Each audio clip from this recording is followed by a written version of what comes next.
Welcome to New Domestics TV. On today's episode, we have the bathroom. This is you. You're walking downtown Toronto in a pandemic, and you're wondering, did I remember to pee before I left? Do I need to pee? Is there anywhere around that I'm able to go to the bathroom in? The restaurants are closed. Only few stores are open. Oh, an A&W. Do you think they'll let me pee inside? Do I want to pee inside? Is it clean? Is it safe? Will I be comfortable? Or should I just hold it till I get home? Can I hold it? Is that guy having the same problem as me? Is he rushing to get home because he doesn't know where to pee? He doesn't feel comfortable to pee anywhere? But you just gotta keep your head down and keep your distance. This is a problem that people face every day of their lives, not just in a pandemic. Wondering every time they plan to go out if they can go to the bathroom, wondering if this will be another bathroom they get harassed in. The bathroom takes the place of the closet for transgender people due to the continued arguments and debates on gender-neutral washrooms. Some argue that there is no necessity in preserving privacy by grouping people based on the same genitalia, while others are against it because it can create dangers for women, children, and other minorities by isolating them. So let's say you're feeling sexy all day. You're in a great mood, you're feeling the fantasy. And then you have to go to the bathroom. The fantasy starts to crumble. You have to choose a door with a gender symbol on it. Fine, whatever. You pick a door. You are suddenly faced with a mirror and harsh lights. You are now seeing yourself in detail. This means you see things that are not quite normative. You're a woman, but your face has some stubble. You can see your Adam's apple, and other people in the washroom may also notice. You flee to a stall. You take off some clothing so you can pee, and you are faced with genitals you don't want. You are now sad and dysphoric. You don't feel sexy because your sex organ does not match the gender you are. Much like in Pulp Fiction and Full Metal Jacket, the washroom is a place of punishment. When approaching the design of an all-gender washroom, we are able to get some personal opinions about the issue from a few transgendered people. We pose these 3 questions to them. 1. What are your opinions on large public gendered bathrooms versus large public non-gendered bathrooms? 2. What do you want to see changed about public washrooms? And 3, if anyone feels comfortable telling a personal experience about a time you felt uncomfortable in a public bathroom or any other comments you feel important to address. I'm not sure I've ever encountered a large non-gendered bathroom. Is that a thing in North America? I get the vague gut compulsion to have gendered bathrooms. It's weird to have dudes whipping their genitals out for urinals with women walking past, and theoretically you might want to take off some clothes by the sinks to rinse off a spill or something. But gay people exist? I haven't dug into this detail, but my understanding is that all of this drama around trans people in bathrooms played out years ago for gay people. Oh no, how can women feel safe in a bathroom or change room with lesbians? And that's not a big thing anymore because gay rights made progress, and the idea of not letting lesbians go to the bathroom is ridiculous. So once you accept that there's people who would theoretically want to jump your bones in the same bathroom or change room as you, and the world doesn't fall apart, it's not a big leap to just make things non-gendered. The change room situation is harder, so I'm not going to poke the bear at this precise moment. But bathrooms seem like a huge slam dunk to unify. Private but still gendered bathrooms are obviously pointless and should just be marked as a bathroom. Bathroom segregation also readily breaks down for kids who need to be supervised by their parents. You think only dads can take their sons and only moms can take their daughters? I don't think I've ever seen someone need to do the theoretical, oh God, I need to take my shirt off and wash it in the sink thing. As someone who's been in both kinds of bathrooms, everyone is just trying to get in and out as quickly and quietly as possible. There's nothing salutacious or exciting about the bathroom that requires the separation of opposite sexes. This is also just a matter of efficient allocation of resources. If you segregate bathrooms, you're very unlikely to be utilizing all toilets as effectively. For example, the women's room can be completely slammed, while the men's room is completely empty. The best giant bathroom I've ever been in had extra large stalls with private sinks, meaning the shared part of the bathroom was basically just a hallway between private bathrooms. I would love to see that implemented more. Maybe this was a gender-neutral bathroom, it's only a vague memory at this point. This may in fact be trivial to do with the extra efficiency gained from only having one unified bathroom. Also, if you want to clutch pearls about peeping toms, just make the stalls more private. A hotel I once stayed in had completely isolated stalls that were basically closets with toilets, and that ruled. I personally haven't had any issues with using women's bathrooms, but I live in a relatively trans-friendly place, dress very feminine coded, can often pass as a woman, and am often not paying attention to other people, so I wouldn't notice someone making a face at me. It's a bigger issue for those who are non-binary, androgynous, or who are frequently misgendered. I do believe that I was very nervous when I first started using women's bathrooms, but that nervousness has faded more and more over time because I haven't had issues. For the people who do have issues, either due to bad luck, where they are, or how they look, this is a super serious problem. Not feeling safe to go to the bathroom because you might be attacked or harassed for being trans can prevent you from going to the place altogether. I've often heard it stated that not being able to go to the bathroom somewhere is very similar to not being able to go there, and I think that's super true. It's not something most cis people have to think about much, but imagine if you could only go to the bathroom at home.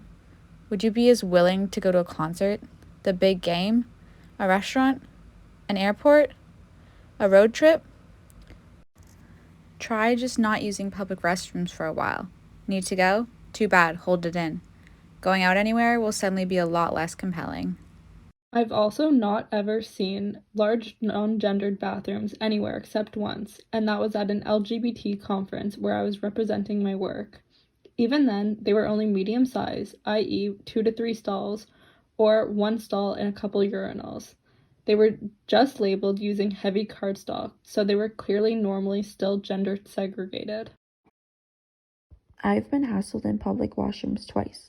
At both times, I had already been on hormone therapy for years and was presenting as female.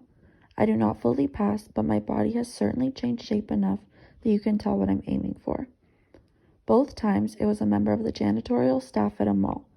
Once was a woman who very agitatedly said, "This is the woman's washroom," to which I simply replied, "I know," and continued about my business.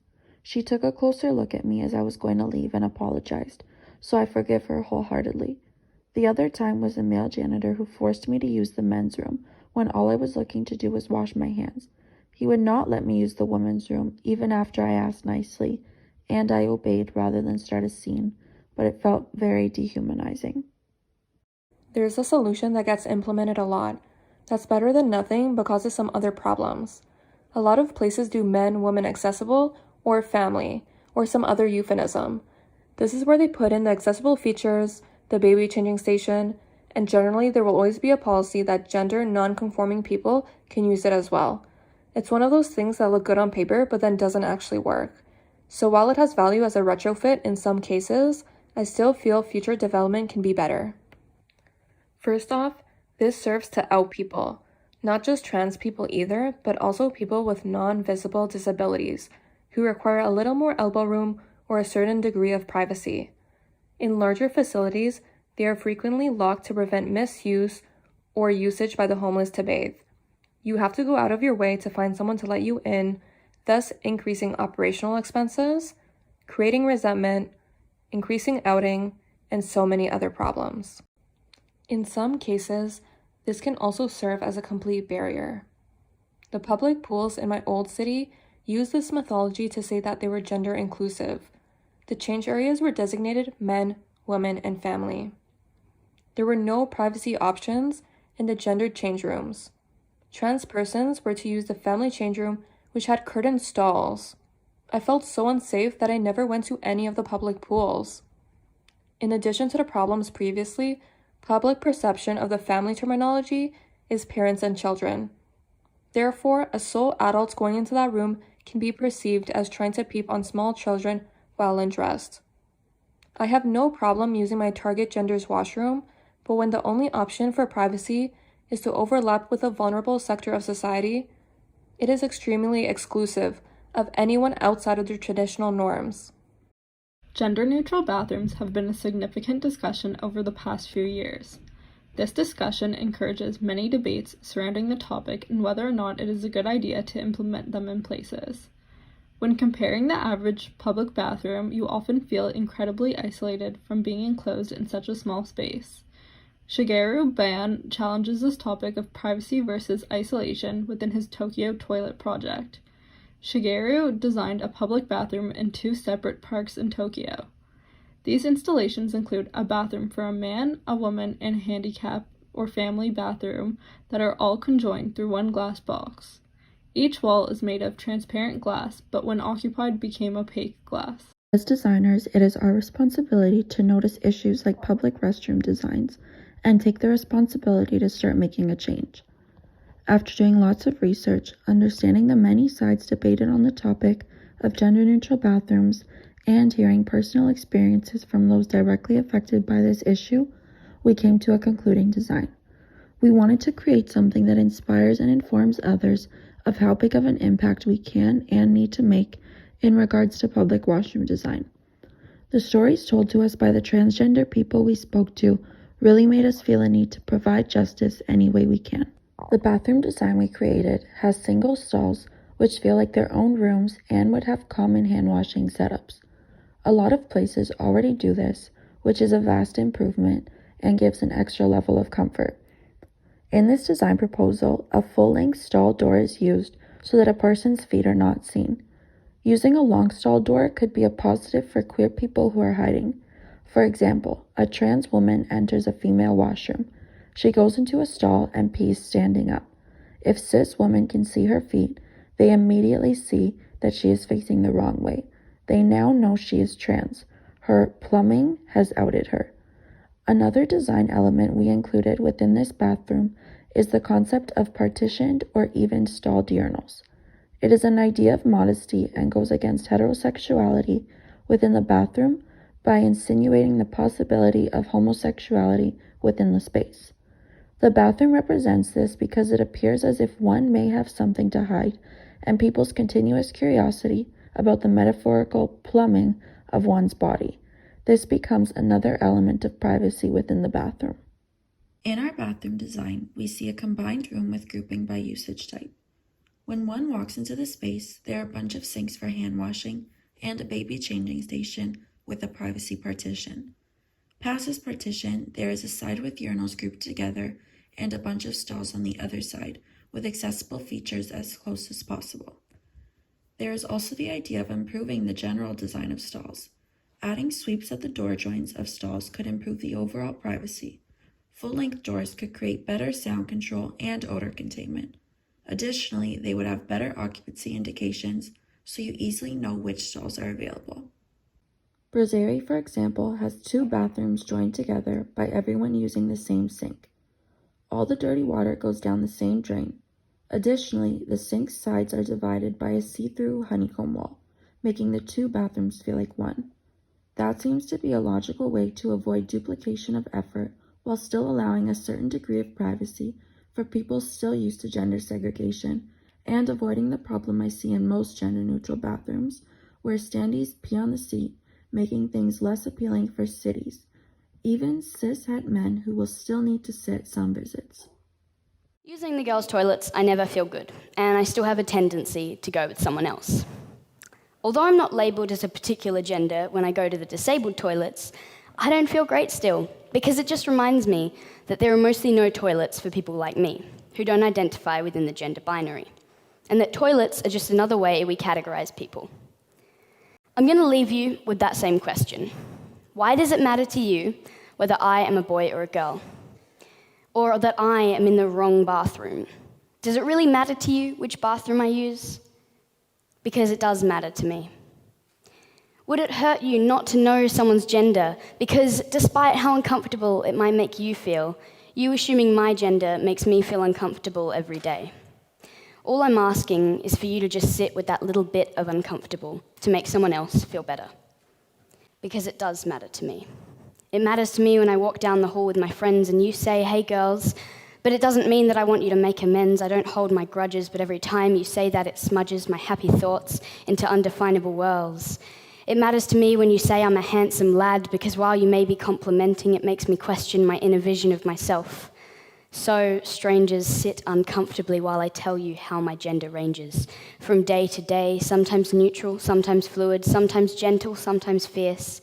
It doesn't make me a boy, but it doesn't mean that I'm realigning, and I don't want to be redefining what it means to be a girl, because I'm not a girl. So it does matter to me.